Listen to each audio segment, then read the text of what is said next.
د کابل ښار بالا سیمې ته له قرغې بند څخه د پاکو اوبو رسولو نوې شبکه فعالیږي. د اوبو رسولو د دولتي شرکت له لوري د دغه پروژې د تطبیق چارې نوې پیل شوې دي چې د 10,000 مترو مکعب په ظرفیت سره د اوبو ذخیره جوړیږي او د قرغې بند ته نږدې سیمه کې ژورې څاګانې هم کیندل کیږي چې ورسره به تر بالا سیمې پورې د پاکو اوبو رسولو سیستم فعال شي.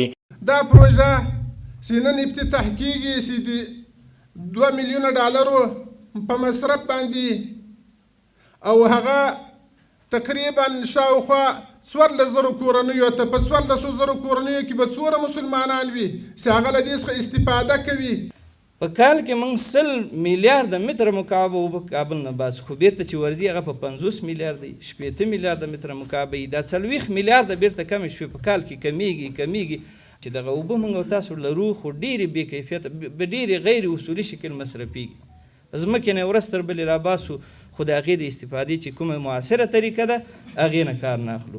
په کابل ښار کې د پاکو اوبو رسولو د دغه نوې شبکې د کارونو د پیل په مراسمو کې د بیلابیلو حکومتي ادارو استازو ګډون کړی و چې د اوبو د ارزښت او په کابل ښار کې د نورو نویو عمل منفعه پروژو د پلي کېدو په اړه پکې خبرې ویناوې وشوې.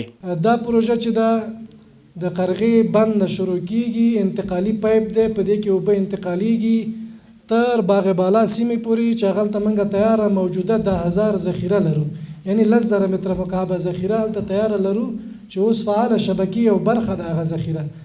خو هغه ذخیرې ته مخکې منابع کمې وي، اوبه کمې وي، نو توزیع د اوبو زموږ مشکل سره مخ وه. نو اوس د دغه قرغې بند خوا او شا کې چې کوم څاګان ویستل کیږي دلته اوبه کافي موجودې دي.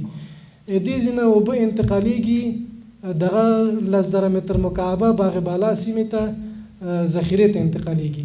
500 سال حکومت از امارت اسلامی باشد، خب به شرطی که برای ما خدمت ها را زمینه زندگی کردن را مساعد بسازد، امنیت برای ما بیاورد. د یادونې وړ ده چې په دې وروستیو کلونو کې د کابل په ګډون د هیواد په یو شمېر ولایتونو کې خلک د پاکو اوبو له کمښت سره مخ شوي دي. هغوی له حکومت نه غواړي چې په ناقانونه توګه د کرنیزو ځمکو د خړوبولو لپاره د ژورو څاګانو د کیندلو مخنیوی وکړي ترڅو د ځمکې لاندې د اوبو د کمښت ستونزه حل شي.